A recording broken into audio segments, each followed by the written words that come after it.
Hey, I was about to say something about fruit flies. I'm glad you said No, keep it to No, yourself. no. Keep it to yourself. Ain't nobody want to hear it. that. All It's right. done. It's done. Brought it up. Exactly. Like we wanted to hear about your trash. I'm looking at the trash right now. Okay. Get out So, like no, speak it, just blurt it out. What? Yeah. not related to Sorry. fruit flies, but you know how sometimes if you don't tend to your plants well, there will be like little flies on the plants.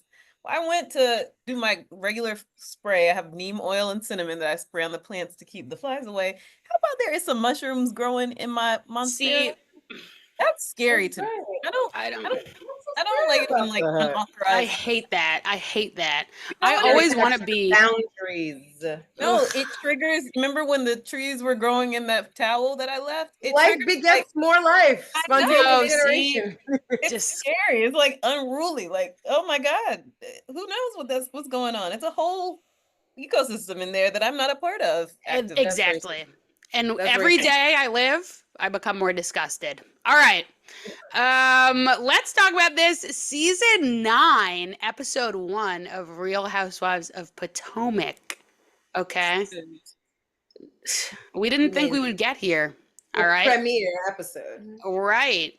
We got a lot to discuss. But first, Ellen is going to grace us. Okay. Also, let me not lie. We don't have that much to discuss, so don't get that. But Ellen is going to grace us with a toast.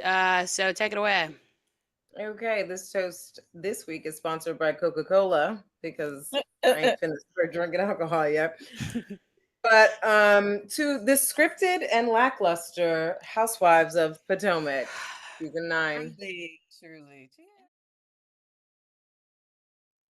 You are now watching Mind You Media. Mind you! We can't use that.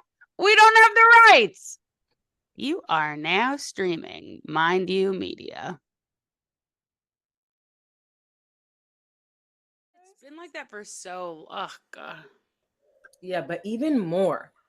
Like they may have as well have been like line like it was like, Yes.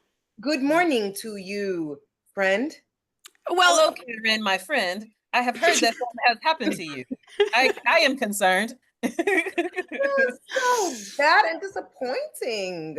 I mean, even Gizelle said in a confessional, "Oh well, that chunk was scripted when that man came up to Karen during our But breakfast." it's nasty work for being the one to name it because you're the one who's probably conducting. You're probably like the production assistant. Yes. I also don't think that was scripted. I Princess. think he was like, "Y'all coming to my place? I'm I gonna be agree. on this show." You know? I really reflected on it. I wondered if it was scripted. I don't even think Karen advised him to say it precisely because the thing he ended up saying, Karen would have never told him to say. No, Right. exactly. It was a weird enough thing to weigh in with, but my thing is like at least make your scripted shit serve positivity. Like he's like trying to say a nice word at least about Karen Yeah. to redeem all the bullshit that he knows is gonna Right. bother him. Right. Exactly. Yeah, it was a small restaurant. Everybody can hear them. He said, "Let me just drop this in for my loyal customer." Mm-hmm. Tally ho. All right. Kristen, can you start a timer because in case our viewers don't know, I'm about to do the 1-minute recap and I'm about to kill it. No one's ever seen a 1-minute recap like this. Not get too big for your britches. Somebody clip her wings. Many that's what my mom always says, but you know what? I still Okay, offline. As Candy have a says, theory I for you. rise above. I rise above all the drama. I'm writing that down. I'm sorry. Okay. Tell me when, and I will recap this episode. It'll be easy for you. There's not a lot. There's not a Oh, lot. please. Okay. Don't diminish my projected Oh, yeah, accomplishments. that's true. That's why she's so confident. Anybody could do it. You could recap the Really episode twice and still listening. have 30 seconds left. Come on. All right. 5, 4, 3, 2, starting. All right. Well, we start with a reenactment of Karen driving into a ditch, okay? And yeah, that's what happens. Then we pop up with Gizelle on a call with Ashley, talking shit about Karen driving into a ditch. We then go to a breakfast where Gizelle tries to get info about Karen driving into a ditch. Then we have Wendy and Eddie. Wendy sends off her email to Johns Hopkins. I'm resigning from my post. Then we flash to Ashley finally speaking with a divorce lawyer about custody. It's been 2 years since they initiated all this, but she's finally moving forward with custody. Then we have Karen hanging out with Vivian and Stacy. Stacy seems like a new cast member. She was working in Philadelphia for QVC. And she's getting a divorce. Then we have Karen had the Hattitude party. All right, Hattitude. All the women, not all, some of them have new hats. And you failed, didn't you? My God. You took your sweet little time. I did. You think so? No, she did not take her sweet time. She was very much rushing. You were belaboring points that I did not think you No, needed. Exactly. There were critical moments where I was like, whoa, I'm saying a second sentence and I should have moved to the different point. But then there were but I never belabored too much. You know, I did get to the final event. I think it was a reasonable performance. Actually, I would say it compromised substance for speed. Yes. Oh, I mean, it's a minute and I still didn't make it. So at the Hattitude party, okay, just to finish off this recap. It is supposed to be a party for Karen. And is it Karen's birthday or am I making that up? It's Karen's birthday. Yeah, a birthday party. But that's weird because we know it was. Remember when they didn't feature Karen's birthday party? Yeah, last season. Get it. What was it? The Great Gatsby themed party. So it's like this was supposed to be some fake redemption, but not only did they not feature it, it happened. Like they featured moments past it. Yeah. So and then they did a little piss poor effort when they went to Austin for Karen's alleged birthday. So and disrespected her ass. They don't nasty ass duck. She's our is she a Taurus? Our Taurus queen, May 3rd. Yeah, if it's May 3rd, she's a Taurus. Yeah. So yeah, though it was supposed to be a celebration for her, it was a jury trial. But you know, she was the star witness. She said, "Who's riding with me? Who's a soldier for me? This is where I'm about to see who my friends are." Suddenly, the tables were turned. You're skipping ahead. From the what do you want to say? I'm just wrapping this up before we get into the meat of the episode. But you're wrapping up your my recap. Okay. Yeah. You know, in my head, you really finished that recap. Oh, thank you. You don't talk about me and Gordon like that. Well, and then the second part of the Hattitude party ends up being all about Mia and her kids being used as pawns in this breakup with Gordon. Okay. So we'll get into especially that this episode. That might be the part. Yeah, definitely. We got a lot to say about that. Pretty much nothing to say about everything else because it was a very important episode. But we do start with the reenactment of Karen's DUI. I thought that was in poor taste. You know, like they're trying to make it like a CSI episode. Especially because we were there. You remember the day that we saw that news article about Karen's crash, and like all of us were like, "Oh shit, not Karen!"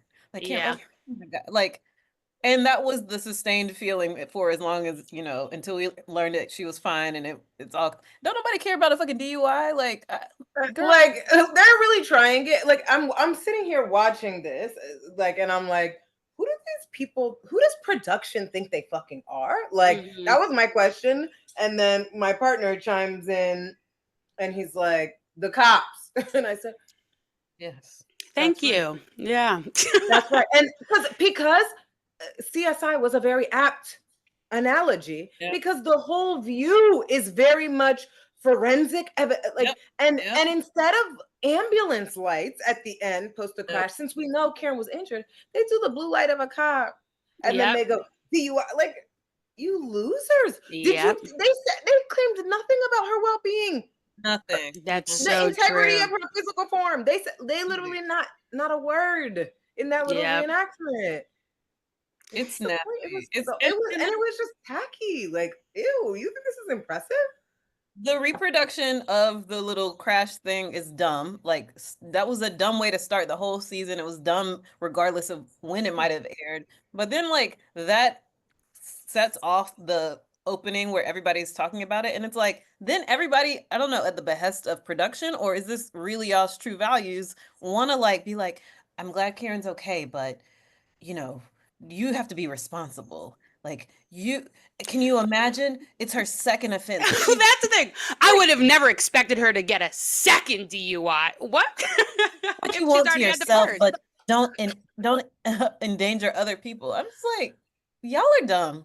And y'all are dumb and y'all have like no analysis or account of the world. Like, Literally, what are you talking literally. about? Like, And I think right now that as like some sort of like what moral platform on which to stand lands especially poorly because it's like, do you think we give a fuck at all of the potential finger wagging any given Black woman on that cast could be doing at at any of the myriad shitty things of the world? It's like, you drove drunk. Did you know that you're allowed to drive drunk in many countries? I mean, there's literally not a rule about not driving drunk in many countries. In fact, you won't get in a fucking cab. Yeah, at least let me just say in Venezuela. Shout out to I would say Latin America. my second. I was gonna say the In whole Panama, place, but then some of the ones who are trying to be more U.S. friendly, you won't see it as much. But it's like without somebody being like, "Excuse me," the driver stopping to get gas and a beer and cracking it in the car and being like, "Would you like some?" I'll never forget the last time I went to Panama. My Moriarito picked me up. He was drinking a beer. I was drinking a beer, and then we picked up these other whites who were going to be joining, and they were like, "Oh my God, should he be having that?" And then the program coordinator tried to be like, "How you gonna be drinking a beer with him?" And I'm like, "It's fine. It's like a." And then you proceed to have the safest and most effective ride of your life in Oh, a short my amount of time. Okay.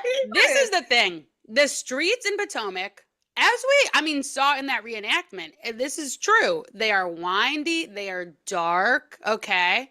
And there are deer, okay? There are deer. Was it the smartest thing for Karen to do? Obviously not. But the problem is, no, this is not even the problem. But let's just to production and the manufactured nature of everyone's outrage. Let's circle back to season 3, where Monique drove into a ditch herself. Okay, she was not charged with anything, but she could have been. She could have been, and I feel like the women weren't as outraged because she wasn't charged. Like Wait, what? I feel like it's the what are you legal talking about? They proceeded to attack her. Of course, but they proceeded to attack her for that. No, I don't think in the same way as this. I think that they're going way harder on Karen. No, the whole umbrella fight was about this. Well, but it wasn't the fight about Monique's like outsized reaction to the suggestion of alcoholism. Yes. It feels okay. like So in other words, Monique opened the door for that to be the thing, but they kept every time they countered when she tried to defend herself, which I'm not saying she did it effectively, but every time they countered, it was like, girl, fool, girl, you shouldn't do that. Like I think that was their position. Their response to Karen, I think, was much more on the offense than with the Monique.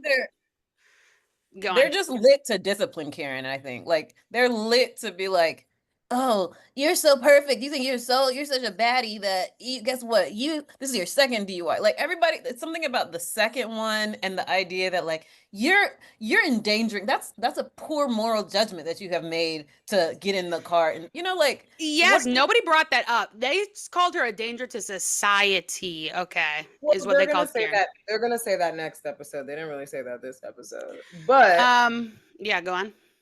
But I will say, keep in mind, production is cooking this story. So I'm not, my point is not like, I don't think there's anything different. I don't think there's anything different except they're low on storylines. And because, because the reunion happened in May, and at that point, remember, like, it was a kind of triumph of Candace and Wendy over what was mostly well understood as a season of persecution. And Karen, ride the fence though she did, made some gestures towards being like, no, but the side of right is actually over there with those women. And so, you know, Candace's departure, fine, she doesn't return. Wendy, it's like, Gizelle knows, given the charges of anti-Blackness I'm facing, I can't really afford to continue to go hard against her. So now it's just like, right after we can punish or direct our attention to, but production said that's how we're going to open the season. So get your commentary ready. I don't, you know, and like Ashley's later going to be like, second offense, because you know what how Ashley is. She'll look, what are the available things? She'll sit there and she'll write a script for herself. So like, but literally, you know, in a like, in a non sequitur ass way, like right after that little stage reproduction of CSI that the production did, you see Gizelle driving, talking to Ashley like, I'm about to go see Karen, and Giselle's like, I'm just so glad Karen is okay. And the thing, do you know what Ashley says in response to that? Yeah, especially because it's her second offense. It's like, but I also think production cut that. I was looking at that twice again, and I was like, oh, you cut that so that was the response, and you thought it flowed seamlessly. Like, I say this to intervene also on your editors are bad, okay? If you can compel me to wonder and say, no, probably there was some more, then you're not doing it well. Okay, let me also say something that I was disgusted by in terms of production. Well, first, back to the ladies' reactions. Quickly, I'm going to say, I had a good laugh when Mia was reacting like, you're Karen Hooger. Like, what? Like that, just a total aside. Upon rewatch, that actually enraged me. That actually enraged me. Because, like, she's going to now try to call her Karen Hooger just for fun, like as part of a rolling insult of her. And I'm just like, Mia, you just can't read. Like, yes, well, that to me, that's why it just immediately was like, you're not beating these allegations. Number one, get Mia her IEP or whatever. Yes, her IEP. She would definitely qualify for an IEP as someone who's dealt in IEPs. All right, my second point is when they got to, now I've already forgotten my second point. When they got to production reenactment. Oh, yes. When they got to breakfast. So to Kristen's point, all right, Gizelle is in the car. She calls Ashley. Ashley reacts. She drives to pick up Karen, and then they go to breakfast at this like carry-out place. All right. And Gizelle, brings up the DUI, what happened. Karen is like not having it. She's like, this is, actively unfolding legally, like, better. Although I think Karen's also on anxiety meds at the time. Okay, I was going to ask us to read that because I was like, either Karen has like shut down because she knows that she's now on the show outnumbered by like those who are under the skirt of Gizelle, or she's like on a what do you call it, a Valium. That makes sense because she does refer to I can't drink on the meds when she's dress shopping with Stacey and Vivian. But Gizelle says, okay, girl, like, fine. I just want to say, like, yes, Karen was like, I've been dealing with a lot. Giselle's like, yes, I totally see that. I just want to say, like, you never look like you're going through it. Like, you always look put together, etc. And like a typical 3 does. Karen's looking like a 3. You read that as a compliment? I read that as fake, just, okay, whatever. I think it was meant to be a compliment, but it's nothing to... It reminds me of when Karen broke down in season 3 reunion over her parents, and Gizelle went to comfort her and was like, you are a strong, Black, badass woman that your parents raised. And Karen's like, I'm tired of being that. It's like, that is a compliment or encouragement, Gizelle. Like, that's not gonna function well, like when this woman is broken like this. Yes, but I took it as a fake compliment. I think she meant it as like, well, Karen, who knows? Because you're always faking like everything is fine. Like, I think that was her. I totally take your point that Gizelle does value that. but in this case, because she said it like, well, I'll tell you what, Karen, we don't know because you look great. No, like, I took it like Kristen took it. And then I thought production twisted it to be like, you are saying it. Because then production zooms in on her fingers in band-aids under the Yes, table. them nasty motherfuckers. I swear to God, I could shoot them. Yes. She have 2 broken nails, so her manicure, Yes. and she has 2 band-aids. And it was a They close-up. Nothing in, else was in the picture. they zoom in Okay, on the but band.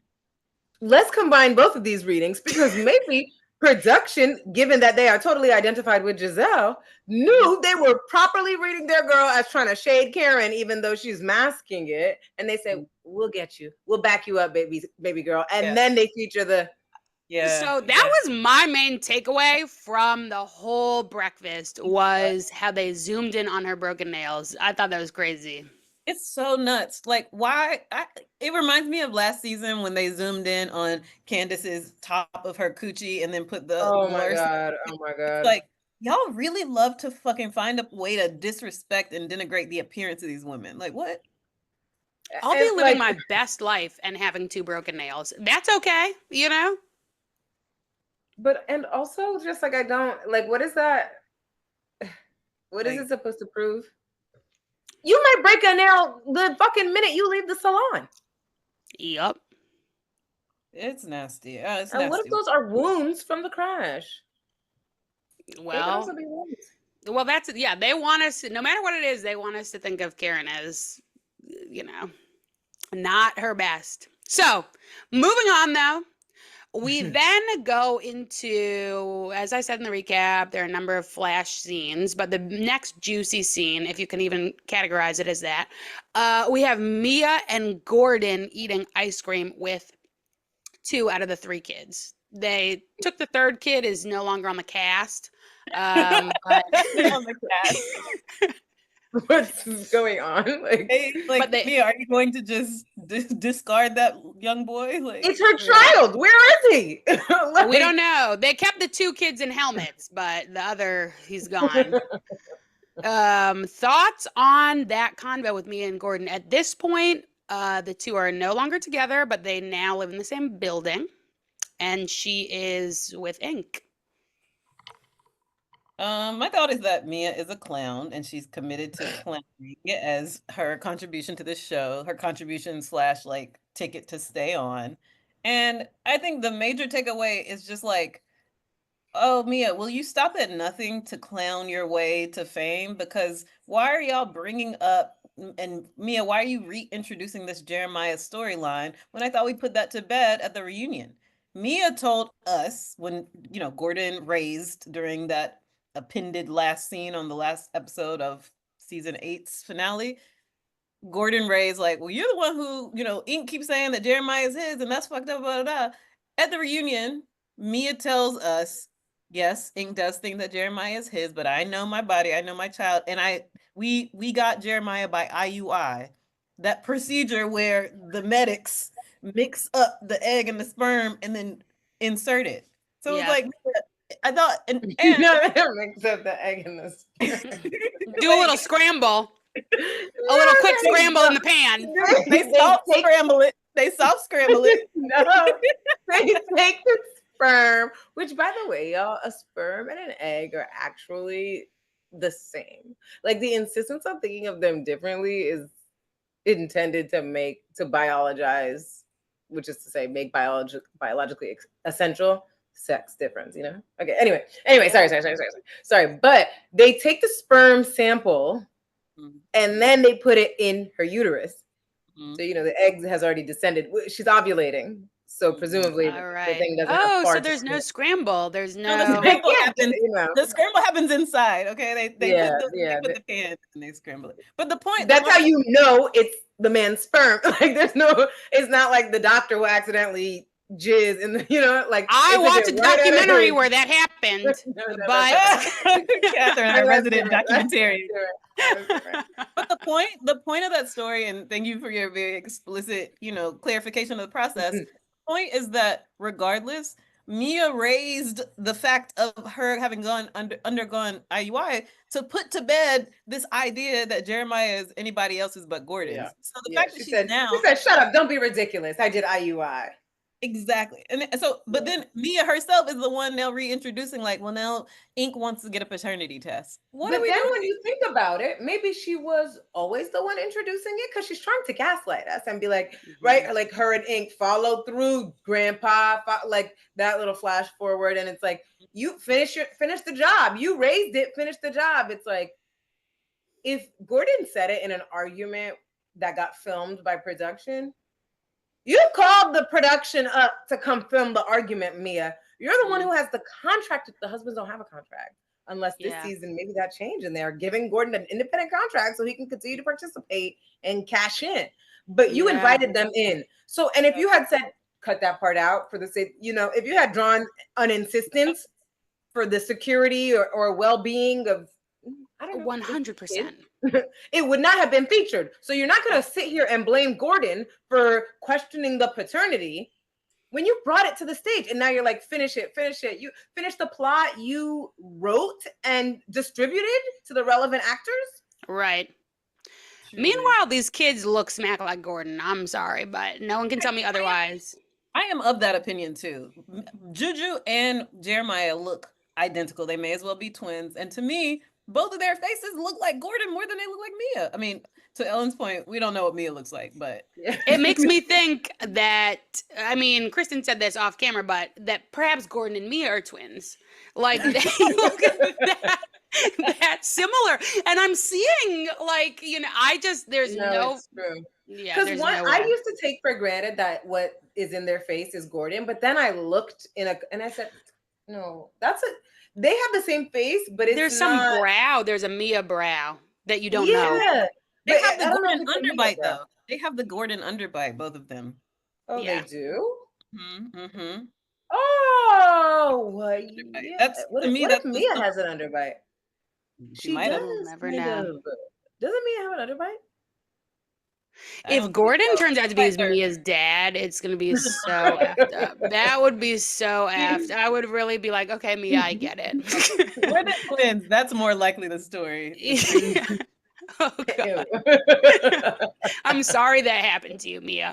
Okay. Gordon is the father of all three. Yeah. Oh, God. Okay. I'm done with it. Please. Please take it away. I'm just never right.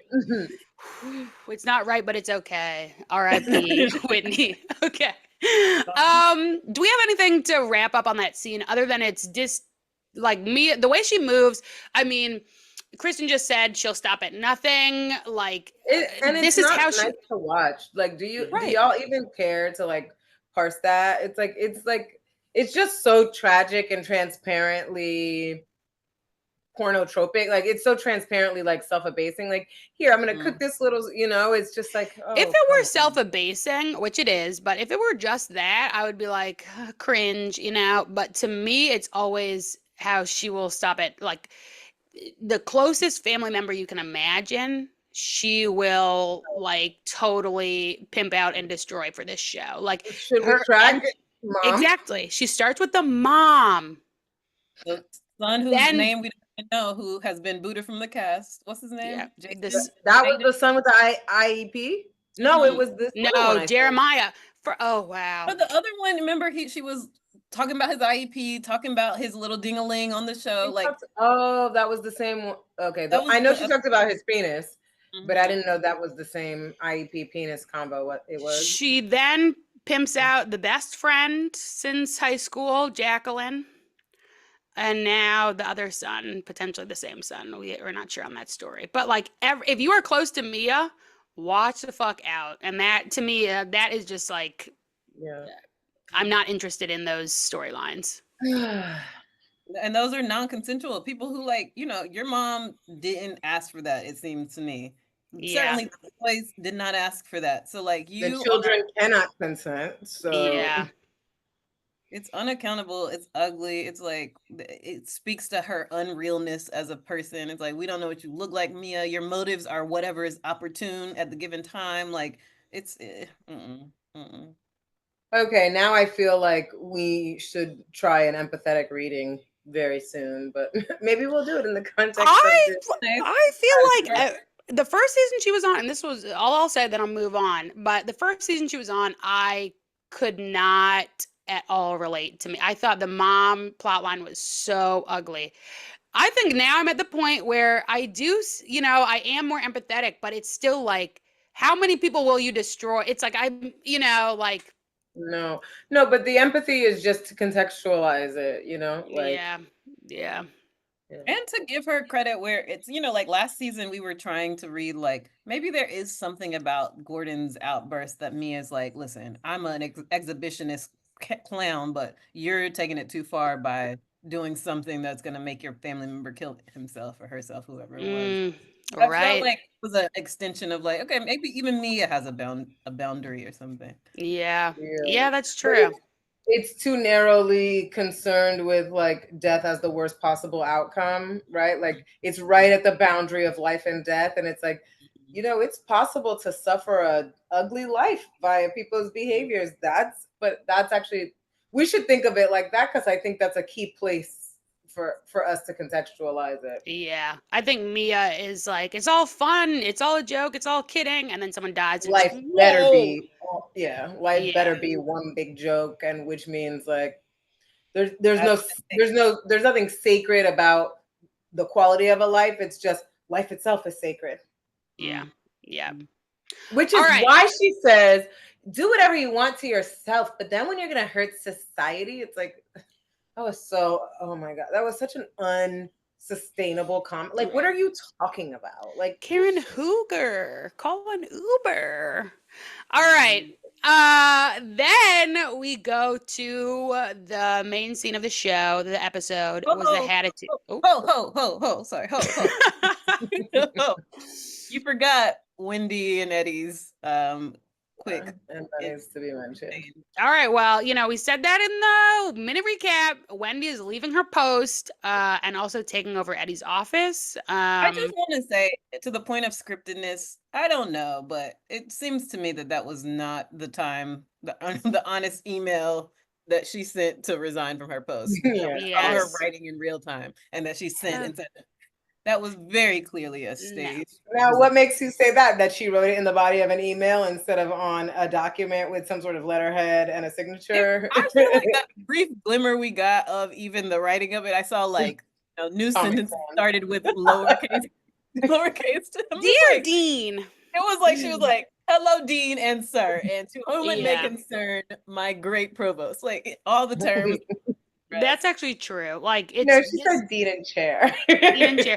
But it's still like, okay, first of all, it started out on a Word document and then suddenly she was sending an email. Okay. It's So there outdated. was Okay. I didn't know it started on a Word document. I saw it in the email and I was like, no, you yeah. need to put it in a No. document. But the Word document did not have a letterhead or anything. The Word document was a blank doc. Okay. There was no So line spacing, no different address, Comic Sans font. no, exactly. That's why my like fake ears first perked up because I was like, why is she writing it on that? Like, just like open up Word doc, Mhm. But yes, that was that she would just, okay, well, I'm randomly one day gonna send this email, LOL. That was the energy of it. Not LOL, but that this is Yeah. not like But really serious. here's the other issue is that I just saw her on on Instagram on her story post that Preston Mitchum from Martha's Vineyard Summer House or whatever Mm-hmm. did I her class remember a that. lecture on reality TV and blackness. So what class did she Well, resign? did she say that effective at the end of this year? It was effective like 2 weeks from the time of set. That's why I also was like, you're not gonna give more notice? But No, that they wasn't. work in semesters. Like, it's fine for you to not give more notice. I very much support. I mean, I will not bash even a professor who has a semester to look ahead of quitting at the very last minute. But I Mm-hmm. was like, I know you didn't do that. I just Mm-hmm. know you wouldn't do that. You would give them more Mm-hmm. notice. It's also, yeah, it would have been, in the case that she had done that, it would have been like a pro forma, because she would have already talked to people about, I'm not coming Exactly. back. That's the other thing. Yeah, yeah. Yeah, exactly. Right. In other words, like, much like the conventions of any other industry, you don't quit a job in the academy that way. So we knew it wasn't real.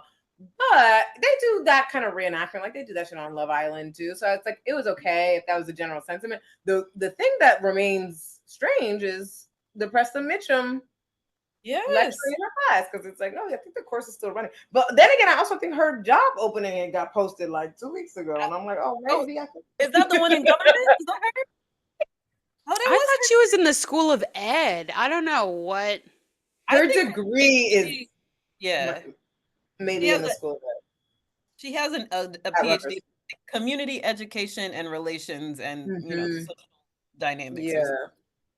Yeah, yeah, That's probably an ed degree, but that yeah. is a government job. Okay. That was I mean, way maybe it's not. We should check, but We'll do some recon it's and get more back to fun to y'all. pretend it is. Yeah. I like to think that as well. We took somebody taking Yeah. Wendy's job. But fuck All right. I will I will say I appreciate I think Eddie was very supportive, but I guess like if it's fake that then it's not It's easy to clear. But be. he went, "Yay, you did it." And then he was like, "Let's keep it 100. You're going to tell your mother." So Yeah. this is no act of defiance against her. Like Yes. No, I do always enjoy Eddie. I think that one thing I was surprised about, but then like it's been in my mind that Wendy's going to be quitting for a while. But when because they she were doing the started having the flashbacks, conversation in 2020. I And was surprised by that. I was like, Yeah. wow, I remember this episode, but maybe it's my own Yeah. sense of COVID time. The fact that that convo was Yes. in a 2020 episode, I was very And it took shocked. her 4 years to work up the season nerve to be 5. like, Mom's not gonna like this. Mm-mm. Literally, I'm just watching a 5 again. I literally just saw the episode. They take Cruz to a little karate, class, and she's like, "Oh, I don't want to do this anymore." But mom's not gonna Oh, like. okay. Season 5. Hmm. Wow. Yeah. All Mm. right. Yeah, because that's the thing that's awkward about it too. It's like she comes on, I mean, typical three though. She comes on and her whole identity is professor. And then Hmm. the next season, she's like, I'm not trying to do this anymore. Please get me out of here. Yeah. I mean, and that's certainly the interpretation the producers are inviting us to have. Yes. But speaking of somebody for whom else that's the case, and maybe this is just a 3 thing, Stacy. Stacey. Madam Stacy. Because remember when they advertised, I mean, yeah, they did the promo like new housewife, Stacy just dropped, they were circulating photos of her family. That's right. That's right. That's right. And you don't remember that? You I you remember. remember because I we looked remember, at but her I white didn't husband. because I never met. Yes, I didn't put it all together as this is the. Yes. Yeah. We were maybe even gonna do a video about it. Mhm. But so it's funny that now it's like, and then they get to the okay, so are we at the scene yet where they do the dress fitting where we meet Stacy for the first time? Well, just run through that real quick because we don't have allotted time Catherine's for There's gonna that. finish that. the only thing I think worth saying is that Karen was like, "So what about? Oops, you heard me." Like You're supposed to have a rock. Where's the rock? Where's the rock? it was just so badly acted. Mhm. But then it was like, yeah. So in other words, y'all tried to market this woman as like married to some white man with, da da da da da, and now the divorce. If you're ready to divorce after only a year of separation, you were ready to divorce probably 3 years before that. And the other thing is like you've been separated for a year, but your housewife announcement was within the last year. So if y'all were separated then, why were you circulating pictures of you and the husband as a happy And family? and then the question is, did she do it or did the network do it? And then the question, or did they collaborate on it? Because it's like, you think we don't want somebody who's single or divorced? Like, you think we care that the person be married? I'm so I can over the imagine that fucking she values of thought. this show. I can imagine that As a she, three, as a sure, three, but it's thought like, but you're gonna reveal your truth anyway, so why not just come out swinging with it? Like, because she's a it's three. annoying because I don't think it's that she was being private about it per se. I think she thought like if she was involved in it, I think she thought like, this is my value, so I'm still attached to the signs of my Yes. value. But Yes. production should have been like, well, it's the real housewives, so we have to keep it real about your status. So we're not, No, like no, this is all fake news media. That's the problem. And it's like, Um, girl, you're in good company. You, Gizelle and Ashley can be the and single Mia. and Mia now. I'd be forgetting which lie to believe today. I mean, Sorry. but we can also go from And franchise to Jacqueline. franchise. The single women tend to be the ones with things actually going on in their lives, like hello. Um, No. I and mean, not to because then you have to draw a division with like who doesn't have things going on in their lives, and if you do it like that, I'm not saying that the Atlanta married does not women follow don't have that. things going on in their lives, but I feel like a lot of the times on reality TV with families involved, we don't see what's really going on with the family, understandably. But then we don't see what's going on, like Giselle's an example, but Giselle's an extreme example, People are more. You're saying people are more likely to protect the their family being spotlighted. Yes. Most people are not like Mia. The housewife with the most going on, we might say, who's now no longer a housewife, is Candy. Yeah, That's true. she's married. Yeah, yeah, that's what I was thinking. And then if you think of Sheree, who has been single since maybe she was married to Bob. No, she wasn't. She was divorced Not from a, him when yeah. she started. Yeah, it's like that's the one who they repute to have the least going on. I mean, that's what they say about her. Okay. Well, all I'm saying is she just should have been honest. Would have been better. Okay. I want to say quickly that I believe that it was Stacy's image that was adjacent to my Grand Dame fragrance that I purchased from QVC. So shout out to Stacy Oh, and wow. shout out to QVC. Thank you for So my you're saying Stacy sold you the La yes, Dame fragrance? yes, Okay, exactly. The Dom Love you, fragrance. Stacy. Without Stacy, I wouldn't have. Okay, but we're moving on because we only actually have 10 minutes left in this episode. 10 minutes to talk about Hattitude, all right? Get into it. This is supposed to be Karen's birthday party, and instead we have the ladies coming in. It's planned by Gizelle, so you know it's going to be shade. You have the ladies coming in saying, you know what? Karen has. Last time we had Jacqueline show up. Jacqueline said, last time I talked to Karen, she sounded out of it. She sounded like she was drunk. We have other ladies performatively gasping. Okay. Just because I No, have a well, DUI. Wendy says I'm not involved, like, or Yes, I that's won't go true. near that. Yeah, Yeah. exactly. That's true. If I had a DUI, I would then make it a point not to drink and drive, but I wouldn't make it a point not to drink or not to drive. You know? I just would make it a point not to do it together. No, nobody really is. Well, that's not true, actually.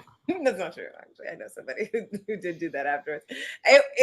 Like you can shame certain types into doing that, right? Like into overperforming contrition. Like I'm putting the bottle down because clearly that suggested signs of alcoholism, and it's like when really often what it's suggesting is like signs of people pleasing, signs of overwork. Like the people who I know, and overwork and people pleasing are two sides of the same coin. Yeah. Yeah. Overextend yourself in the name of pleasing this person, that person, this person, that person. That was Monique's thing, but I wasn't even talking about Monique. I was talking about a real life story. Yeah. Wow. Okay. And signs of avoidance, because it sounds like Karen is also maybe like Emotional avoidance. That's right.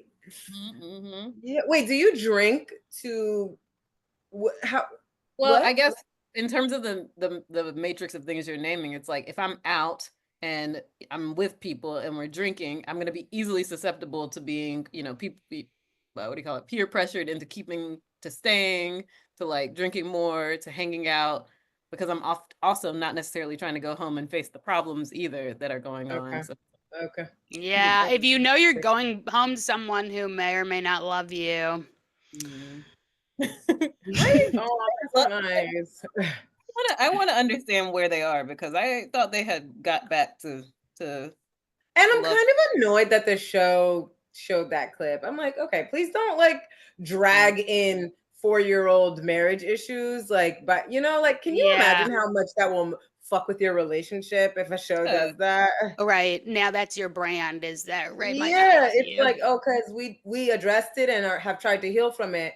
Thank you for like waving it as the specter of, especially something like that, right? Not like a thing that you need to live in the truth of, which is like you cheated and produced a child out of that. It's like for him to say, it's humiliating, and it's like such a thing that's momentary. Like, I don't know. I'm surprised that Ray doesn't know better at this age. Don't ever say that. Like, don't ever say that, because it's not a thing that should be considered true. What do you mean? Like, you're not feeling her right now. That's what you mean. Yeah. Like, I don't know if I'm in love with, what are you, 17? In love with her? Like, you're married, of course. You're never in love. Like, you're committing to each other. You have moments of highs and lows of the intensity of feeling, but it's not about in love. And if it is, then it's either like we're in an intensity that I could call in love or we're not. But why use such charged words on camera?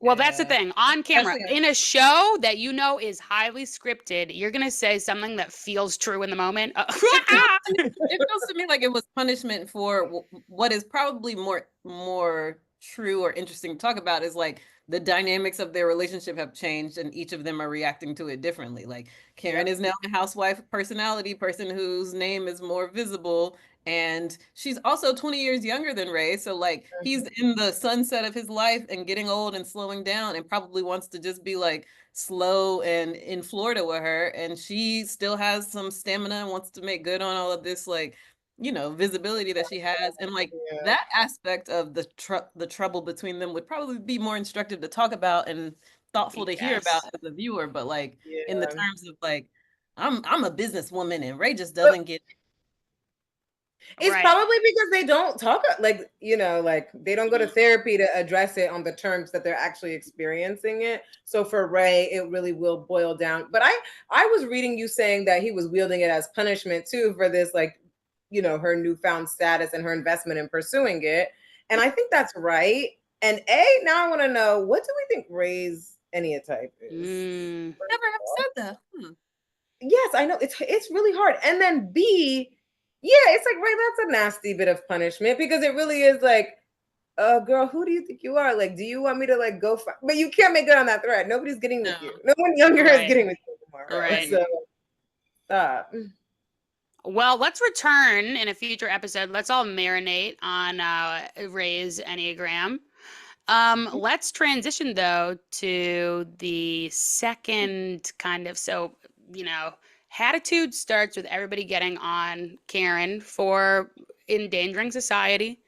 And Karen flips it. She said, now is the time. Who is riding for me? Who are my real friends? Who are my soldiers? Stand up. All right. Soldier. He loves a soldier. Can I And Can yeah, I go say ahead. how I'm interpreting that? Because given how scripted the thing is, isn't that like Karen knows it's scripted? She's the one reading lines, right? Like in that Stacy thing. So is this just like her leaning in? Okay, we're gonna write. So okay, so the first half we want to fixate on me. Okay, good. I'm ready to perform war. Like, is that what's going on? Hmm. Like I've said before, I know a three that's very similar to Karen. When there's like, for that three that I know that is like this, it's like, and the three that I know that's like this is a lawyer. When she's writing things that she would, it's like she's coming into her power. I feel like Karen was writing the script and like, and this will be my triumph, you know? So even though it is scripted, it's like she's writing a script for her imagined best self. You mean You know her what I think? imagined redemption? Because Yeah. yeah, Yeah.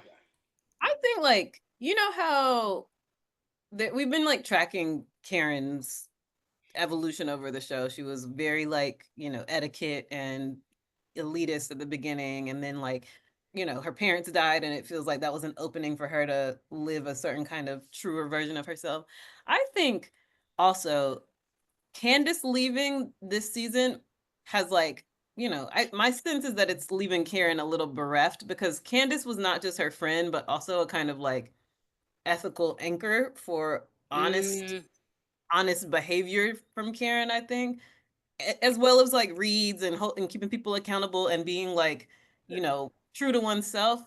And I think like with Candace gone, now just Gizelle left, and Wendy is a kind of three ass kisser who I like Wendy, but Wendy has her faults or whatever. I think it feels kind of like Karen's just like, no, who am I be now? Like, because it's like I don't want to go back to being that three version of myself, probably in her younger life that was like very, unknown to herself, like very much just giving people what they wanted to see. There was an experience that she had, I think, with Candace on the show that was like, oh, I like this, I want to be this. And without Candace on the show, she's just gonna have to be around all of these other women who are like, have no integrity, have no ethical sense, it feels like. I mean, we don't know Stacy and Kiarna well enough yet and the others, but I'm just curious if Karen partially I'm reading her like volumed out face too. It's just like, oh, what am I doing here? You know, like I'm Mm. That Mm. I don't see her as what am I doing here. I mean, at the breakfast, I definitely saw her as what am I doing here. But I think, and then maybe this is wrong. I feel like you brought up Karen in the early seasons. We were talking about her dynamic with Ray, the sunset of his life. I feel like she is in a renaissance, and I think she's writing the script accordingly. I think she showed up actually, now that I say Renaissance too, she came in some Beyonce Renaissance outfit to this Attitude party. Yeah, I would say yes, of course. Renaissance is a useful term because she's inviting us to read that sign on her. But I Hmm. don't think I wouldn't call it a substantive one. I would call it the performance of one. So it's like, okay, Yes. I like if we conjoin y'all's two positions, I'm interested in that. Like I don't think that's I'm compelled to think through that further, that like Candace's absence, whether she consciously is accounting for it like that or not. It's like it's true because Candace is the truth, right? Like she tells the Hmm. truth and she does it kind of unapologetically. And at least if Karen's constituting herself as someone, she's like, I'll mirror that aspect of Yes. like, well, the truth is the truth, but I'll leave behind the like invest in the antagonism, you know, because it like won't mean anything for where Karen stands in relation to anybody. Even, you know, she might say yes to something Karen's insisting on, but it's like, but I'm gonna still patronize and support this woman despite her ugly behavior, even if it means, you know, that's Hmm. Karen's thing. So I would agree, like she might be wondering how she's gonna signify, but you know what I caught a glimpse of because I was watching the recorded version of this, the end of the last reunion, where you know how at the close there's always some like little, okay, should we do rose and thorn, should we do whatever, so Yes. Andy says frozen pies, and then I forgot. I was annoyed when I saw the pie again. I was like, here we go. while he's doling out the pies, Gizelle and Karen are like, but Andy, wait, we have something for you. We want to crown you the king, the grand The king of whatever. Duke. The Duke of Wait, Potomac. Karen did The that Duke. too? It was the Yes. two of them. And then it's like, way to secure your fucking spot, you losers, you kiss ass Yeah. losers. Like, I expected it from Gizelle, but I was really disappointed in Karen because it was almost like, but let us not forget who the real anchors are, no matter what. Like, it was I just, I was not surprised by that is fundamental to Karen. Karen is a fairly good actress sometimes, but let us not forget who she is, you know. And I think that's well, actually what this is why it's so significant that Candace is not there as an anchor for Karen, not for the show, but for Karen, because it's like Yes. otherwise she's just going to like, you know, tend towards, you know, even if her relationship with Gizelle is a kind of like sparring, it's always to secure the like the two of them as we go way back. You know, I what did Gizelle say? Like, Karen, I need nothing can't happen to her because I need somebody to yell at. You know, like Mhm. yeah, don't attach yourself to Gizelle. And I think Candace yeah. opened an opportunity for Karen to be like, yeah, you are really ugly for that. Like I'm seeing that in season 4 and 5 where Karen is just like, here go Gizelle stirring the pot again. Like stop creating drama from between Yeah. people, creating conflict, and then compelling apologies. That's Karen had a critique of both Gizelle starting drama and then compelling apologies. And she's like, what are you doing? How do But you I don't think Karen's, I agree that she really feels that, but I think her dominant resolution is always going to be to keep that rivalry performative and cheeky and just for fun. Yes. Because should we now move on to the segment of Hattitude where she raises, you know, Mia, and she said, and she was talking about this at breakfast with Gizelle, so they effectively plan to bring it up, like, you know, I just want to know about the babies. So, and then Mia goes, what? And then Gizelle goes, I'll do the bad cop version, right? Like Karen gave us the good cop, and then Gizelle returns, not return serve, Mia returns serve. And then so they're playing doubles, but Mia's playing by herself. And Yeah. Gizelle returns with bad cop performance. So it's almost like Karen is saying, I'll stage a rivalry. Like, who's gonna be on my side for this, like Karen's drunken crash Mhm. thing? But me and Gizelle know we're gonna, like, we know we're the real anchors and we're gonna keep this little rivalry surface level so that we can collectively conduct the operations of the season. Like Karen has conceded to this crash being the storyline, and Karen she's gonna has, just yes. try to manipulate it in a way that makes her seem like the triumphant one. Yes, and she has said in interviews and confessionals, I actually think I saw like a red carpet interview with her recently, like Gizelle and I are always gonna be like this. You know, she wants us to think of them as like, that's our dynamic, but at the end of the day, we're always back together. We're always apart, but together. You know, like they Yep. are the force behind the show. Yep. Gizelle, I mean, she really escalated it from Karen's, okay, what about the children? I don't like seeing them plastered everywhere, to Gizelle, you did not protect your children at all costs. Mm-hmm. To which Mia replies, you know, how dare you, you know, but also like, I do so much for them. You Yeah. know, it was Gordon that did this, and I put them in travel basketball. I protect them. You know, Giselle actually says you do not protect them at all costs, but you need to say it the way Giselle said it. Otherwise, you miss the fact that the tone she gave was, you did not protect them at all. She like it Yeah. was costs. The cost was whispered afterwards. Like she did technically say that, but the tone was that's why it's like Mia landed like, what? She started crying because Yeah. a lot of people would cry if that was the claim. Like, I mean, she also feels guilty, that's why she's crying. Yeah, but I mean, but it's a shocking claim to make at a setting like that. And Wendy's response spoke to that. Really? Um, What was the response? We're we're all all mothers. mo- Okay, that's harsh. That's harsh. Yeah. Okay. Harsh. Okay. Right. Which is, yeah, that was really nice because it's like, yeah, uh, It was an escalation. It was like an because the thing is, I mean, what she might have said was something that's more, because it's not a sentiment that I disagree with in a way. It's like, yeah, why are you bringing back? Why are you bringing back this storyline that you put to bed? You created the storyline, then you put it to bed at the reunion, and now you're bringing it back in season 9. Like, stop using your kids and your close family members and relations to advance your plots on this show. Like, that's really ugly. They didn't ask for that, and they can't consent to it. That's Yeah. not. And I will say, if like what would it be ideal is if these women were legitimately concerned for the well-being of the kids, which I don't believe Giselle has that. Giselle has long since lost that 8 protector of innocence quality that is supposed to be endemic to 8s, even though they're also bullies. And instead, she just has like, but I believe Karen actually is concerned. So maybe let's say they did pull her aside and tell her they know she's going to proceed with it forward. So I get Karen being like, I'm going on record. I don't care what Bravo or Truly Original is willing to film of you to do to collaborate in your exploitation and the exploitation of your kids. I want to go on record saying this is not okay. And she did that at 3 years. Kids should be off limits. They clearly don't care. They didn't listen to her. They want to push forward. So I get Karen drawing her line in the sand. Giselle doesn't actually give a well, because also it's like the statement that she puts forth is totally unreasonable. To protect your kids at all costs is like a very high bar. Everybody's just trying their best. Everybody's trying their best. The problem is not that she didn't protect them, it's that she purposefully used them, you know?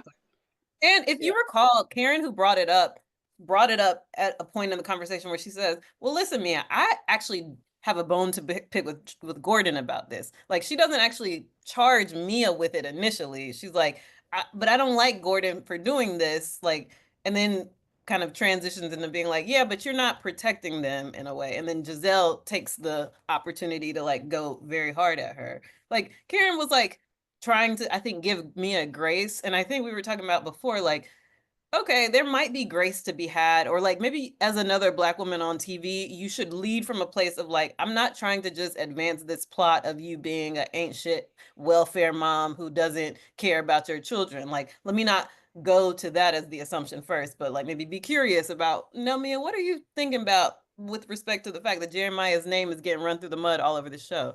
Okay, well then let me ask that question before, let me just say like, yeah, okay. So Mia is sensitive to having foisted at her by Gizelle, namely, like, you deadbeat mom, you welfare mom, okay. So you're sensitive because you read that energy she was sending you and you responded reasonably by crying, by being hurt. Yeah. So what? You don't see yourself participating in the advancing of that trope? You don't see yourself literally signing over your name to participate in making yourself that trope for the show? What trope do you think they're playing at with you? Like, which She's one? already, yeah, she's deep in the trope. She's crying because she's thinking, oh, my mom didn't protect me at all costs. And now, look at what I think she's fully committed to that pathological narrative. That was going to be one of my questions, is like, what really is Mia crying at? Because she is using her family and relation and her kids on the show. And she does, since her debut on the show, she's been leading with like, I'm a clown. Yeah, I'm open. I'll say anything and lie and, whatever. So like, what is the trigger that makes her cry? Is it hitting too close to home that somebody sees her doing that? Does she think that? I think it's the seeing. I think you think you're being funny and you're going to secure your place on the show. And somebody says, no, this is ugly. This is ugly. I think. She just doesn't think well, right? She doesn't think well. So she thought, okay, because I'm like, let me think about her as a 7. Okay. So the priority is, how am I going to meet my need? And from what we can see, it's like, oh, the answer is you're going to pimp your kids out to meet that need. But she didn't. She clearly discouraged herself if that thought occurred to her, which I believe it did. She said, nope. And then insisted it was about something else. So then to have the specter of it raised again, she's like, people see it. It's humiliation, maybe. 7s do not, I mean, I don't want to say the blanket 7, but I've seen 7s again and again in the point of being held accountable. The tears, I can't believe I'm being put in this place, like it's like the shock of it, and also the lack of interest in engaging in negative feelings. Right. Okay. So then let me ask, and maybe all right, but that was the last question because I'm supposed to be somewhere 20 minutes away in 4 minutes. So okay, but and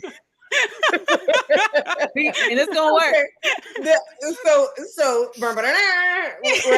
we're at the point of the show where we wonder what she should have said was, okay, that's not a wondering, that's an insistence. So where we insist what she should have said was, but we have to, it can't just be a blunt object what she should have said, right? Because why have that moralizing position, right? Like, we've made multiple videos that say, like, we don't want to lean hard into the like arbiters of justice and morality position here. Like, we just want to understand.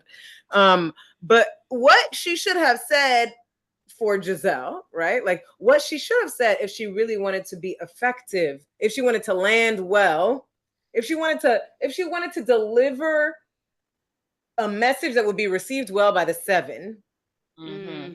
What she should have said was, now she delivered a message that was effective and affecting, but I foresee that Mia may try to wiggle out of this opening of accountability because she's hurt and because Gizelle was too harsh.